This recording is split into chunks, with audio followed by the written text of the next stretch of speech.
ஆணையா கொள்கையா எது வேண்டுமெனில் கொள்கையை விற்று பிழைக்க வேறு நபர் பாருங்கோ. டிஸ்டாக் நேயர்களுக்கு அன்பு வணக்கம். இன்று நம்மோடு பேசுவதற்காக திராவிட இயக்க தமிழர் பேரவையின் துணை பொதுச் செயலாளர் தோழர் காசு நாகராஜன் அவர்கள் நம்மோடு இணைந்திருக்கிறார். தோழர் வணக்கம். வணக்கம். வணக்கம் தோழர், துணை குடியரசுத் தலைவராக இருந்த திரு ஜெகதீப் தன்கர் அவர்கள் அந்த பதவியை ராஜினாமா செய்ததற்கு பிறகு என்டிஏ கூட்டணியினுடைய வேட்பாளராக இன்றைக்கு மகாராஷ்டிராவினுடைய ஆளுநராக இருக்கக்கூடிய திரு சி பி ராதாகிருஷ்ணன் அவர்கள் நிறுத்தப்பட்டிருக்கிறார். அடிப்படையில் அவர் ஒரு தமிழர். இப்போ என்ன, அதே போல இந்தியா கூட்டணியினுடைய வேட்பாளராக நேற்றைக்கு வரைக்கும் திருச்சி சிவா அவர்கள் தான் வேட்பாளராக நிறுத்தப்பட போகிறார் அப்படின்லாம் தொலைக்காட்சியில பெருமளவுல செய்தி பரவிட்டு இருந்தது. இன்றைக்கு உச்ச நீதிமன்றத்தினுடைய முன்னாள் நீதிபதி திருமிகு சுதர்சன் ரெட்டி அவர்கள் அந்த வேட்பாளராக நிறுத்தப்பட போவதாக அறிவிப்பு வெளியாகி இருக்கிறது. இப்போ என்ன நம்மளுடைய கேள்வி அப்படின்னா, பிஜேபியினுடைய ஆதரவை கொண்டே துணை குடியரசுத் தலைவரை தேர்ந்தெடுத்துவிட முடியும். ஆனா இப்ப என்ன பண்றாங்க அப்படின்னா, எமோஷனல் பிளாக்மெயில் பண்றாங்க. திமுக மற்றும் மற்ற எதிர்கட்சிகள் மூலியமாக ஒரு என்ன எமோஷனல் பிளாக்மெயில்னா, ஏற்கனவே அப்துல் கலாம் அவர்களை குடியரசுத் தலைவராக தேர்ந்தெடுக்கப்பட்ட போது திமுக அதற்கு ஆதரவு தெரிவிக்கல. மீண்டும் அதே போல தமிழர்களுக்கு எதிரான ஒரு செயலை செய்கிறாங்க அப்படிங்கிற மாதிரியான ஒரு பிம்பத்தை கட்டி அமைக்கிறாங்க. ஒரு பிளாக்மெயில் மாதிரி பண்றாங்க. இந்த பொதுவா நம்ம ஊர்ல பண்ணுவாங்க இல்லையா, நீ சாமி கும்பிடலைன்னா உனக்கு அப்படி ஆயிருண்டா இப்படி ஆயிருண்டான்னு சொல்லிட்டு ஒரு பிளாக்மெயில் பண்ணுவாங்க இல்லையா, அந்த மாதிரி பிளாக்மெயிலாக இருக்கிறது. இது நீங்க எப்படி பாக்குறீங்க? இல்ல, முதல்ல அடிப்படையில் இவங்க முதல்ல தமிழரே கிடையாதுன்னு சொல்றோம். சிபி ராதாகிருஷ்ணன் எப்போது அவர் தன்னை தமிழர்னு கருதி இருக்கிறாரா? அவர் எண்ணத்திலாவது தன்னை ஒரு தமிழராக அவர் நினைத்ததாக இருக்கிறார்? இல்ல. அடிப்படையில் ஒரு சங் பரிவார், RSS உடைய ஊழியர். அதுதான் உண்மை. அவர் சிறு வயதிலிருந்து RSS ஊழியராகவே தான் தன்னுடைய பொது வாழ்க்கையை தொடங்கினார். இது எல்லோருக்கும் தெரிஞ்சது. எப்படி திடீர்னு தமிழரானார்? அவர் தமிழராகவே இருந்ததாகவும் இல்லை, தமிழராக எண்ணியதாகவும் இல்லை. இல்லாத ஒருத்தரை கொண்டு இன்னைக்கு தேர்தலுக்காக தமிழர்னு சொல்லுவதுங்கிறது பித்தலாட்டம், அறிவு நாணயமற்ற செயல். பாரதிய ஜனதா கட்சியோ அல்லது அவர்களுடைய என்டிஏ கூட்டணியோ சிபி ராதாகிருஷ்ணனை தமிழர் என்று சொல்லி தமிழ்நாட்டிற்குள் அரசியல் செய்வார்கள் என்றால் அதை விட ஒரு பச்சை அயோக்கியத்தனம் வேற எதுவுமே கிடையாது. அதான் இப்ப செஞ்சிட்டு இருக்காங்க. சுதர்சன் ரெட்டி அவர்களுக்குத்தான் திராவிட முன்னேற்ற கழகம் ஆதரவு தர வேண்டும். இடதுசாரிகள், இந்தியா கூட்டணி எல்லோரும் சுதர்சன் ரெட்டி அவர்களைத்தான் ஆதரிக்கணும். அதைத்தான் நம்ம சொல்றோம். திராவிட இயக்க தமிழர் பேரவை சார்பில் சிபி ராதாகிருஷ்ணன் என்கிற ஒரு சங் பரிவாருக்கு குடியரசு துணைத் தலைவர் தேர்தலில் இந்தியா கூட்டணி ஆதரவு தரக்கூடாது என்கிற கோரிக்கையே நாங்க முன்வைக்கிறோம். இதுல என்ன இருக்கு? இது என்ன பெரிய துரோகமா? இதுல தமிழர்களுக்கு பாரதிய ஜனதா கட்சி செய்யாத துரோகமானு கேட்கறோம். இவ்வளவு துரோகம் பண்ணியிருக்கீங்க. நேற்றைக்கு கீழடியை ஒத்துக்கிட்டீங்களா? நீங்க கீழடிக்கான ஆய்வுகளை ஒத்துக்கிட்டீங்களா? இல்லாத சரஸ்வதி ஆறு எங்கேயோ ஓடுதுன்னு என்று கருதப்படுகிற சரஸ்வதி ஆறை பற்றி பேசுகிறவர்கள், கற்பனையில் இருக்கக்கூடிய ராமன் பாலத்தை பற்றி சிலாகிக்கிறவர்கள், ஆவணங்களாக எடுத்து ஆதாரங்களை எடுத்து காட்டி இருக்கக்கூடிய கீழடி தமிழருடைய நாகரிகம் என்பதை ஏற்க மறுக்கிற பாரதிய ஜனதா கட்சிக்கு தமிழர்னு சொல்லுவதற்கு என்ன யோகிதை இருக்குன்னு தான் கேட்கிறோம். இது அதனாலதான் அறிவு நாணயமற்ற செயல் அப்படின்னு நான் சொல்றேன். இன்னொரு பக்கம், தமிழர் என்பதற்காக தமிழ்நாட்டிற்கு சிபி ராதாகிருஷ்ணன் வகையறா, அவரோ அவருடைய கட்சியை சார்ந்தவர்களோ, இன்றைக்கு பொறுப்புல இருக்கிற நயினார் நாகேந்திரன் போன்றவர்கள் என்ன செஞ்சிருக்காங்க இதுவரைக்கும் தமிழ்நாட்டுக்கு? எவ்வளவு பிரச்சனை இருக்கு. தமிழ்நாட்டு பிள்ளைகளுடைய கல்வி நிதியை தரமாட்டேன்னு சொல்லுகிற அளவிற்கு ஆணவம் பிடித்த ஒரு அரசு அங்க மேல உட்கார்ந்துருக்கோம். அந்த அரசுக்கு நீங்க வெஞ்சாமரம் வீசுவீங்க. குடியரசு துணைத் தலைவர் தேர்தல்ல மட்டும் சிபி ராதாகிருஷ்ணன் திடீர் தமிழர் ஆயிடுவாரா? கல்வி, தமிழ்நாட்டு பிள்ளைகளுடைய கல்வி கண்ணை பறிக்கின்ற வேலையை ஒன்றிய மோடி சர்க்கார் செஞ்சுட்டு இருக்கு. எப்பாச்சும் ஒரு நாள், மற்றதெல்லாம் அப்புறம் பேசலாம், நீங்க கல்விக்கான நிதியை விடுவீங்கன்னு சொல்லியிருப்பாங்களா யாராவதுங்க? சொல்லல. இல்ல. பேரிடர் நிவாரண நிதி எவ்வளவு கொடுமையானது, எவ்வளவு கடுமையான பேரிடர்களை சந்திச்சது தமிழ்நாடு, எவ்வளவு சிக்கல். அந்த பேரிடருக்கு அந்த மக்களுக்கு 6000 ரூபாயை தமிழ்நாடு அரசு தானே கொடுத்துச்சு. எவ்வளவு இழப்பு, விவசாயிகளுக்கான இழப்பு, மீனவர்களுக்கான இழப்பு. ஒத்த பைசா ஒன்றிய அரசு கொடுத்துச்சா? பேரிடர் நிவாரண நிதி கொடுத்துச்சா? குடுன்னு கேட்டிருப்பீங்களா நீங்க? தமிழர்களுக்கு ஆபத்து வந்தபோது, தமிழர்களுக்கு தேவை வந்தபோது பேச எழாதன்னா இன்றைக்கு தேர்தல் வாக்கு பொறுக்குவது என்று வந்தவுடன் தமிழர் ஆயிடுவாங்களா? வன்மையாக கண்டிக்கிறோம். இதை வச்சுக்கிட்டு தமிழ்நாட்டுக்குள்ளார இவங்க தமிழர் அல்லாதார் அரசியலை பேசுவார்கள் என்று சொன்னால் தமிழ்நாட்டு இளைஞர்கள் வரலாறுகளை படித்தவர்கள் விரட்டி விரட்டி அடிப்பாங்க. நீங்க பாருங்க, இதை வச்சுக்கிட்டு இவங்க அரசியல் பண்ணலாம்னு நினைச்சிருக்காங்க. அதெல்லாம் தமிழ்நாட்டில் அதுக்கான வாய்ப்பே கிடையாது. சிபி ராதாகிருஷ்ணன் வெற்றி பெறுவார்ல, அவர்களுக்கு அதுக்கு அறுதி பெரும்பான்மையான எம்பிக்கள் வாக்கு இருக்குல்ல, அவங்க கம்முன்னு நீங்க நிறுத்தினால் நீங்க தான் வெற்றி பெற போறீங்க. ஜனநாயகத்தில் எதிர்கட்சிகள் தங்களுடைய சார்பாக ஒரு வேட்பாளரை நிறுத்துறாங்க, அவ்வளவுதானே. நீங்க ஜெயிக்க போறீங்க. எதுக்கு இந்த பிளாக் மெயில்னு கேட்கிறேன். நீங்களே உங்களுடைய அழகா வார்த்தையில சொன்னீங்க, பிளாக் மெயில் அரசியல். பாரதிய ஜனதா கட்சியினுடைய அரசியல் அதுதாங்க. அவர்களுடைய காலந்தோறும் பிளாக் மெயில் அரசியல் தானே இன்னைக்கு வரைக்கும். இன்னைக்கா செய்யறாங்க? வரலாற்று காலத்திலிருந்து அவர்கள் பிளாக்மெயில் செய்வதுதான் பார்ப்பனர்களுடைய பழக்கம் வழக்கம். அதனுடைய நீட்சி தானே பாரதிய ஜனதா கட்சி. அவர்களுக்கு மட்டும் இது வேற என்ன ஆயிரும்? அதனால இதுல தமிழரா தெலுங்குறாங்கிறதெல்லாம் பிரச்சனையே கிடையாது. இன்னும் கூட வெளிப்படையாக சொல்வதானால் மனிதநேயம் மிக்க வேட்பாளரா மனிதநேயம் அற்றவர்களாங்கிறத பார்க்கலாம். அப்படி பார்க்கிற போது மேனாள் நீதியரசர் சுதர்சன் ரெட்டி அவர்கள் தேர்ந்தெடுக்கப்பட்டால் மகிழ்ச்சி. ஆனால் அதற்கான வாய்ப்பு இல்லை. எம்பிக்கள் குறைவு, இந்தியா கூட்டணிக்கு தேர்ந்தெடுக்கப்படுகிற வாய்ப்பு இல்லை. சுதர்சன் ரெட்டி வெற்றி பெற வேண்டும் என்றுதான் நம்ம விரும்புறோம். ஆனால் அதற்கான சூழல் இல்லாதனால இங்க என்ன ஒரு பயம் ஏற்படுது அப்படின்னா, சமீபத்துல கான்ஸ்டிடியூஷன் கிளப் ஆஃப் இந்தியாவினுடைய தேர்தல் நடைபெற்றது டெல்லியில. அந்த தேர்தலில் பாஜகவின்ல 2 வேட்பாளர் நின்னாங்க. அமித்ஷாவின் சார்பாக நின்ற வேட்பாளர் தோத்து போய் பழைய பிஜேபியினுடைய ஆதரவாளர் வாஜ்பாய் காலத்துல அமைச்சராக இருந்த திரு ராஜீவ் பிரதாப் ரூடி வெற்றி பெற்றார்.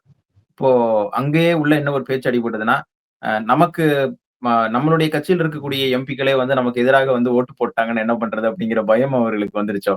அதனாலதான் திமுக ஆதரவு கொடுங்க, காங்கிரஸ் ஆதரவு கொடுங்க அப்படின்னு சொல்லிட்டு இப்படி நம்ம கிட்ட ஆதரவை நோக்கி நாடுவதற்கான காரணம் இவங்க முழுக்க 2026 தமிழ்நாடு சட்டமன்ற தேர்தலை குறிவைத்து இந்த தேர்வை நடத்தியிருக்கிறாங்க, வேட்பாளர் தேர்வை நடத்தியிருக்காங்க. மற்றபடி இவர்களுக்கு தமிழர்கள் மீது, தமிழ் மீது, தமிழ்நாட்டின் மீது எல்லளவும் முனையளவும் அக்கறை கிடையாது பாரதிய ஜனதா கட்சிக்கு. அது தமிழர் விரோத கட்சி பாரதிய ஜனதா கட்சி. தமிழ்நாட்டு மக்களுக்கு துரோகம் செய்கிற கட்சி பாரதிய ஜனதா கட்சி. அதனால அவர்கள் தமிழர் என்று சொல்வதற்கெல்லாம் இதுல கிடையாது, அந்த லாபியும் கிடையாது. இது ஒரு அரசியல் நெருக்கடி ஏற்படுத்துறான்னு நினைக்கிறாங்க. திமுக இந்த பூச்சாண்டி வேலையெல்லாம் திமுக சந்திக்கும். அதெல்லாம் ஒரு பெரிய வேலையே கிடையாது. இந்த மாதிரி மிரட்டல்கள் நீங்க 69 அன்றைக்கு இதே மாதிரி குடியரசுத் தலைவர் தேர்தல் இதே மாதிரி வரல. என்ன சொல்ல போனால் அன்றைக்கு குடியரசுத் தலைவராக இருந்த ஜாகிர் ஹுசேன் அவர்கள் மாரடைப்பால் மரணம் அடைந்த போது அப்ப குடியரசுத் தலைவர் வேட்பாளராக யார் இருப்பது அப்படிங்கிற ஒரு கேள்வி வந்தபோது காங்கிரஸ் கட்சிக்குள் 2 அணிகள் அன்றைக்கு இருந்துச்சு. ஒரு வரலாற்று செய்தி என்பதற்காக சொல்றேன். இந்திரா காந்தி அவர்களுடைய தலைமையில் ஒரு அணியும், காமராசர், நிஜலிங்கப்பா போன்றவர்களுடைய தலைமையில் அந்த மூத்தோர்களுடைய அணி ஒன்று இருந்துச்சு. அது கட்சிக்குள்ள 2 பிரிவாகவே செயல்பட்டாங்க. சிண்டிகேட் காங்கிரஸ்னே அவர்களுக்கு பேர். காமராசருக்கு காமராசர், நிஜலிங்கப்பா, மராட்டியத்தில் பாட்டீல், நீலம் சஞ்சீவ் ரெட்டி, இந்த மாதிரி ஒரு பெரிய தலைகள்லாம் அதில் இருந்தாங்க. இந்திரா காந்தி அவர்கள் கொண்டு வந்த முற்போக்கான பல திட்டங்களை இவர்களால் ஏற்றுக்கொள்ள முடியல. அப்ப உள்ளுக்குள்ள முரண்பாடு இருந்தது. இந்த நேரத்தில் குடியரசுத் தலைவர் ஜாகிர் ஹுசேன் அவர்கள் மரணம் அடைந்த போது அந்த தேர்தலில் இந்திரா காந்தி அவர்கள் தனக்கு ஆதரவான ஒருவரை குடியரசுத் தலைவர் ஆக்கிவிட வேண்டும் என்று இந்திரா காந்தி அவர்கள் முடிவு செய்தார்கள். அதே சந்தர்ப்பத்தை பயன்படுத்தி கொண்டு தங்களுக்கு வாய்ப்பான ஒருவரை குடியரசுத் தலைவர் ஆக்கிவிட்டால் இந்திரா காந்தி அவர்களுக்கு கடிவாளம் போட்ட மாதிரி இருக்கும் என்று இந்த மூத்தோர் அணியும் செயல்பட்டது. இவர்கள் சிண்டிகேட் காங்கிரஸ் சார்பாக நீலம் சஞ்சீவ் ரெட்டியை காங்கிரஸ் கட்சி கூடி முடிவெடுத்தது. இந்திரா காந்தி அவர்கள் அன்றைக்கு துணை குடியரசுத் தலைவராக இருந்த வி கிரி அவர்களை குடியரசுத் தலைவர் வேட்பாளராக அறிவித்தார். இந்த ஒரு பெரிய பிரச்சனை ஆச்சு அன்னைக்கு. அப்ப திமுக இதுல அப்ப கூட்டணியில எல்லாம் கிடையாது, காங்கிரஸ் கூட்டணியில எல்லாம் திமுக இல்ல. பேரறிஞர் அண்ணா அவர்களுடைய மறைவுக்கு பிறகு தலைவர் கலைஞர் அவர்கள் தமிழ்நாட்டுடைய முதலமைச்சராக பொறுப்பேற்றிருந்த நேரம் திமுக என்ன முடிவெடுக்கும் அப்படிங்கிற கேள்வி எல்லோருடைய எண்ணத்திலும் வந்துச்சு, எல்லாருடைய கவனத்துக்கும் வந்துச்சு. அந்த நேரத்தில் தலைவர் கலைஞர் அவர்கள் மிக தெளிவாக தொலைநோக்கோடு வி கிரி அவர்களை ஆதரித்தார். கிரி அவர்கள் பார்ப்பனர், நீலம் சஞ்சீவ் ரெட்டி பார்ப்பனர் அல்லாதவர். அப்ப இதுல அன்றைக்கு திமுக அத பார்ப்பன எதிர்ப்பு திராவிடர் கழகத்திலிருந்து வந்த நேரம், ஆட்சியை பிடித்த நேரம், அதெல்லாம் கொள்கையில் மிக தீவிர உறுதியாக மிக வீச்சாக அதையெல்லாம் செயல்படுத்தி கொண்டிருந்த நேரம், சுயமரியாதை திருமண சட்டத்தை நடைமுறைப்படுத்தி இருந்த நேரம், இது தமிழ்நாடு பெயர் மாற்றம் செய்தது, இதெல்லாம் அண்ணாவுடைய காலத்திலேயே நடந்த இருமொழி கொள்கை. அப்படி அந்த என்ன சொல்றது, இந்தியா முழுவதும் திராவிட இயக்க கொள்கையை தமிழ்நாட்டில் கொழுந்து விட்டு எரிய செய்து கொண்டிருந்த நேரம். அப்ப கலைஞர் எப்படி ஒரு பார்ப்பனரை ஆதரிப்பார் என்கிற எண்ணம் இருக்கு. இதுக்கு நடுவில் ராஜாஜி வேற குறுக்க முறுக்க ஓடிட்டு இருந்தார். அவர் ஒரு வேட்பாளரை அறிவிச்சுட்டு கலைஞர்கிட்ட வந்து நேரிலே கேட்டார், நீங்க ஆதரவு கொடுங்கன்னு கேட்டார். கலைஞர் அதெல்லாம் பத்தி கவலையப்படல. மிக தெளிவாக தொலைநோக்கோடு வி கிரி அவர்களை ஆதரிக்க வேண்டும் என்று கலைஞர் மட்டும் முடிவு எடுக்கலாம். கலைஞர் முடிவு எடுத்துட்டு தன்னோடு தோழமையாக இருக்கக்கூடிய கம்யூனிஸ்ட் கட்சிகளை அந்த முடிவுக்கு இசைய வைத்தார் கலைஞர். அகாலிதளம் கட்சி போன்ற வடநாட்டு கட்சிகளை கூட அந்த இதற்கு இசைய வைத்தார். சோசியலிஸ்ட் கட்சி கலைஞருடைய ஆலோசனையை ஏற்றுக்கொண்டு அன்றைக்கு வி கிரி அவர்களை ஆதரித்து இந்திரா காந்தி அவர்களுடைய கரத்தை வலுப்படுத்தினார். அது வெறும் குடியரசுத் தலைவர் தேர்தல் மட்டும் சொல்லிட முடியாது. காங்கிரஸ் கட்சிக்குள் இந்திரா காந்தி அவர்களுடைய தலைமையை அங்கீகரிக்கிற தேர்தலாகவே அந்த தேர்தல் இருந்தது. அப்படி ஒரு அங்கீகாரத்தை அன்றைக்கு ஏறக்குறைய திராவிட முன்னேற்ற கழகத்தினுடைய சார்பில் இருந்த வாக்குகள் 35,000 பக்கம் அன்றைக்கு. இது வி கிரி அவர்கள் வெற்றி பெற்ற வாக்குகள் ஏறக்குறைய ஒரு 14,500 15,000 வாக்குகளுக்குள்ளதான் வெற்றி பெற்றார்கள். நீலம் சஞ்சீவ் ரெட்டி எதிர்த்து அவர் போட்டியிட்டார்கள். அப்ப திமுக ஆதரித்த 35,000 வாக்குகள், திமுக தரப்பட போடப்பட்ட வாக்குகள் தான் வி கிரி அவர்கள் வெற்றி பெறுவதற்கு அடிப்படையாக இருந்துச்சு. அதனால அதெல்லாம் ஒரு இந்த லாபிவெல்லாம் திமுக இவங்க சி.வி. ராதாகிருஷ்ணன் அரசியலுக்கு வர்றதுக்கு முன்னாடி இருந்து செஞ்சுக்கிட்டு இருக்கு, பார்த்துக்கிட்டு இருக்கு. இதை வச்சுக்கிட்டு தமிழர் ஏன் இன்னும் கூட ஒரு கேள்வி இருக்கு. நம்ம சி.பி. ராதாகிருஷ்ணன் அவர்கள் இருக்கிறோம். 2 நாளைக்கு முன்னாடி தமிழ்நாட்டுடைய முதலமைச்சர், திராவிட மாடல் முதலமைச்சர் மாண்புமிகு அண்ணன் மு.க. ஸ்டாலின் அவர்கள் ஒரு கடிதம் எழுதியிருக்கார், பிரதமர் கடிதம் எழுதியிருக்கார். ரொம்ப கவனத்துக்குரிய விஷயம். திருப்பூர்காரர் தானே இவரு. அந்த கடிதத்தை ஏதாவது பார்த்திருப்பாரா? படிக்க சொல்லுங்களேன் அந்த கடிதத்தை. ட்ரம்ப் விதித்திருக்கக்கூடிய அந்த வரி விதிப்பு காரணமாக மிகப்பெரிய பாதிப்பை, பின்னடைவை சந்திக்க போவது திருப்பூர் தான் பாதிக்க போகுது. ஜவுளி தொழில் மிக கடுமையாக பாதிக்கும். தமிழ்நாட்டில் ஏறக்குறைய 30 லட்சம் பேருக்கு வேலை இழப்பு ஏற்படும், வருவாய் இழப்பு ஏற்படும், கடுமையான நெருக்கடியை தமிழ்நாடு சந்திக்க போகுது. இதிலிருந்து மீட்பதற்கு நீங்கள் உடனடியாக ஆவணம் செய்யணும்னு சொல்லி தமிழ்நாட்டு முதலமைச்சர் கடிதம் எழுதினாங்களே பிரதமருக்கு. திருப்பூரை சேர்ந்த மண்ணின் மைந்தர், திடீர் தமிழர் சி.வி. ராதாகிருஷ்ணனுக்கு தெரியுமா தெரியாதா? தெரிஞ்சிருந்தா தமிழ்நாட்டு முதலமைச்சர் வைத்திருக்கிற கோரிக்கை, எங்களுடைய மண் திருப்பூர் மண்ணை பாதுகாக்கிறதுக்கான கோரிக்கை, மேதகு பிரதமர் அவர்களே, மாண்புமிகு பிரதமர் அவர்களே கொஞ்சம் கருணை காட்டம் பேசியிருக்கலாம்ல. அந்த கடிதம், முதல்ல அந்த கடிதத்தில் முதலமைச்சர் குறிப்பிட்டிருக்கக்கூடிய செய்திகள் பாரதிய ஜனதா கட்சிக்காரருக்கு தெரியுமான்னு முதல்ல பார்க்கணும். அவ்வளவு தரவுகளோடு ஆதாரங்களோடு முதலமைச்சர் எழுதின கடிதம். பாஜகவுடைய நிலைப்பாடு என்ன? நம்ம கிட்ட கேட்கறதுக்கு நிறைய கேள்வி இல்லை. அந்த விடயத்தை வச்சு பார்க்கும்போது திருப்பூர்ல இருக்கக்கூடிய உங்களுக்கு தெரியும், ரொம்ப இந்த பணம் படைத்த பல முதலாளிகள் வந்து பாஜகவுக்கு சப்போர்ட் பண்ணிட்டு இருந்தாங்க. மறுக்க முடியாது அந்த விஷயத்த. ஆனா இந்த மாதிரியான ஒரு சிக்கல் ஏற்பட்டு ட்ரம்ப் இந்த மாதிரி ஒரு வரி விதிப்பை வந்து ஏற்படுத்திட்டாரு, இதற்கு வந்து எங்களுக்கு ஏதாவது ஒண்ணு பண்ணி கொடுங்கன்னு சொல்லிட்டு ஏற்றுமதியாளர்கள் எல்லாருமே நேரடியா போய் பிரதமர் மோடியை சந்திக்கல, முதலமைச்சரை தான் வந்து சந்திக்கிறாங்க. இப்போ இந்த மாதிரியான சிக்கலெல்லாம் வந்து ஏற்படுகிறது. ஒரு முதலமைச்சரால் வரி விதிப்புல எந்த ஒரு மாற்றத்தையும் கொண்டு வந்துட முடியாது. ஆனால் இதற்கு பிரதமர் தான் ஏதாவது ஒரு முடிவை எடுக்கணும். அந்த இடத்தில் அதை செய்யக்கூடிய இடத்தில் பாரதிய ஜனதா கட்சியை சார்ந்தவர்கள் யாராவது இருக்கிறார்களா அப்படின்னு கேட்டா அதுவும் கிடையாது. மாறாக எந்தெந்த இடத்துல எல்லாம் ஒண்ணு மதத்தை வந்து வச்சு அரசியல் பண்ண முடியுமோ மதத்தை வச்சு அரசியல் பண்றது, இல்ல சாதி வச்சு அரசியல் பண்ண முடியுமோ சாதியை வச்சு அரசியல் பண்ண முடியாது. இப்போ இனமும் வந்து அவங்களுக்கு கிடைச்சிருக்கு, மொழி வந்து அவங்களுக்கு கிடைச்சிருக்கு. நீங்க முன்னாடியே சொன்ன மாதிரி நம்ப மாட்டாங்க தமிழ்நாட்டு மக்கள். இவர்கள் தமிழர்கள் என்று சொன்னால் இவர்களை நம்பவே மாட்டாங்க. நீங்க அதை கவலையப்பட வேண்டாம். தமிழ்நாட்டுக்குள்ள அப்படி எல்லாம் யாரும் ஏமாளி, எடப்பாடி மாதிரியே எல்லாரும் தமிழ்நாட்டு மக்கள் இருந்துருவாங்களா என்ன? எடப்பாடி பழனிசாமி ஒருத்தர் இருப்பாரு, அவரு சிக்கி இருக்கிறாரு, அதனால அவரு ஏமாறுவாரு. அவரு எடப்பாடி ரொம்ப தீவிரமா ஆதரிக்கிறாரு. அதான் ஒட்டுமொத்த தமிழர்களும் எடப்பாடி பழனிசாமி அல்லவே. எடப்பாடி பழனிசாமி ஆதரிப்பாரு. அவரு வந்து சம்பந்தியை காப்பாத்தணும், மகனை காப்பாத்தணும், வசமா மாட்டி இருக்கிறாரு. அவர் போய் ஆதரிக்கிறதுல நியாயம் இருக்கு. தமிழ்நாட்டு மக்கள் எதற்காக ஆதரிக்கணும்? நீங்க இல்ல தமிழ்நாட்டிற்கு இதுல இன்னொரு கணக்கு இருக்கிற மாரி தெரியுது தோழர். இப்போ அடுத்து வரப்போது சட்டமன்ற தேர்தல் வரப்போகுது. சிபிஆர் ராதாகிருஷ்ணன் வந்து அடிப்படையில அவர் ஒரு கவுண்டர் சமுதாயத்தை சேர்ந்தவர். ஏற்கனவே வந்து கொங்கு மண்டலத்தில் அதிமுகவுக்கும், பிஜேபிக்கும் வந்து ஒரு ஒரு சாலிட் வோட் பேங்க் இருக்கு அப்படின்னு சொல்லிட்டு அவங்க கருதிட்டு இருக்கிற சூழல்ல, இதை வந்து ஒரு காரணமாக காட்டி பார்த்தீர்களா? இந்த சமுதாயத்தைச் சேர்ந்தவர்களை வந்து நாங்கள் துணை குடியரசுத் ஆக்கியிருக்கிறோம். நாட்டின் உயர்ந்த பதவியை நாங்கள் வந்து பெற்று தந்திருக்கிறோம். எங்களுக்கு உங்களுடைய ஓட்டுக்களை தாருங்கள்னு சொல்லிட்டு, இதை வச்சு கேன்வாஸ் பண்ணலான்னு சொல்லிட்டு ஒரு திட்டம் போடுவதாக ஒரு பேச்சு அடிபடுது. இதை நீங்க எப்படி பார்க்குறீங்க? இல்ல.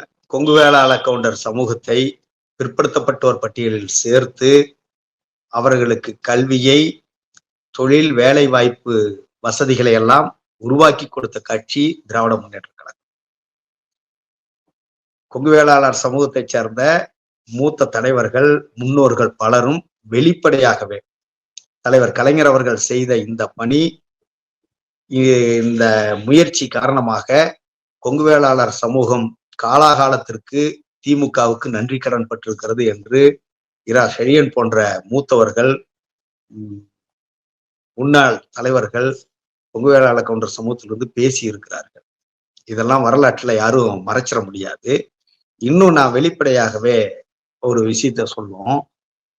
கோயம்புத்தூருக்குள்ளார மருத்துவர்களாக கோவையை எடுத்து, திருப்பூரை கோவையும் எடுத்துக்கும், மருத்துவர்களாக, பொறியாளர்களாக, தொழிலதிபர்களாக, வழக்கறிஞர்கள், நீதிபதிகளாக பல அரசின் உயர்ந்த பொறுப்புகளுக்கு கொங்கு வேளாள கவுண்டர் எப்ப வந்துச்சு? நிலம் இருந்துச்சு, வசதி வாய்ப்புகள் இருந்துச்சு, அதெல்லாம் வேற. அதிகாரத்திற்கு படித்தவர்களாக, பதவிக்காரர்களாக கொங்கு வேளாளர் சமூகம் எப்போது வந்தது? 1974 தலைவர் கலைஞர் அவர்கள் பிற்படுத்தப்பட்டோர் சமூக பட்டியலில் கொங்கு வேளாளர் சமூகத்தை சேர்த்ததற்கு பிறகு கிடைத்த வாய்ப்பு. அதான் இன்றைக்கு இந்த இளைஞர்கள், இந்த சமூகத்தில் இருக்கக்கூடிய இந்த தலைமுறை, புதிய தலைமுறை சமுதாயம் அப்படியே இன்றைக்கு படித்தவர்களாக ஒயிட் காலர் ஜாப் என்று சொல்லுகிற பெரிய பெரிய பொறுப்புகளில் இன்றைக்கு இருக்கிறாங்களே. எங்க ஊர்ல சாதாரணமா பேசிக்கிறாங்களே, மாப்பிள்ளை எப்ப வந்தாருங்க? மாப்பிள்ளை யூகேல இருந்து வந்திருக்காரு, இன்னொரு மாசம் இருப்பாரு, அடுத்த வாரம் போயிடுவாரு. யூஎஸ் தான் பொண்ணை கொடுத்துருக்கோம், சின்ன பொண்ணு யூஎஸ் எல்லாம் இருக்கு, டாக்டரா இருக்காங்க. எப்ப கிடைச்சது இந்த உரிமை? 1970களுக்கு பிறகுதானே, தலைவர் கலைஞரால் வழங்கப்பட்ட உரிமை தான் இது. இதை மறந்துருவாங்களான்னு கேட்கிறேன். நன்றியுள்ள சமுதாயமாக கொங்கு வேளாள கவுண்டர் சமுதாயம் இருக்கும். திராவிட முன்னேற்ற கழகம் சமூக ரீதியாக, அரசியல் ரீதியாக கொங்கு வேளாள கவுண்டர் சமூகத்திற்கு செய்திருக்கக்கூடிய பணிகளில் ஒன்று இடஒதுக்கீடு. அதை விட மிகப்பெரிய வேளாண் நிலங்களை எல்லாம் கையில வைத்திருக்கக்கூடிய அந்த சமூகத்திற்கு கடன்களை ரத்து செய்தது, மின் கட்டணத்தை ரத்து செய்தது, வேளாண் தொழிலில் நவீன அறிவியலை புகுத்தியது, கொங்கு மண்டலத்தினுடைய தலைநகராக இருக்கிற கோயம்புத்தூரில் வேளாண் பல்கலைக்கழகத்தை கொண்டு வந்தது, கோயம்புத்தூரை மிகப்பெரிய தொழில் நிறுவனமாக வளர்த்தெடுத்தது. இதெல்லாம் திராவிட முன்னேற்ற கழகம் செய்திருக்கிறதே. இதனுடைய பலன்களை நேரடியாக அனுபவித்துக் கொண்டிருக்கக்கூடிய இந்த தலைமுறையில் தொழிலதிபர்களாக, பெரிய பெரிய பொறுப்புகளிலே இருக்கக்கூடியவர்களாக இருக்கிற கொங்கு வேளாள கவுண்டர் சமூகம் அப்படி இருக்கிறது என்று சொன்னால், இதற்கு அடிப்படை காரணம் வித்திட்டதும் இதை வளர்த்தெடுத்ததும் திராவிட முன்னேற்ற கழகம் இல்லையா?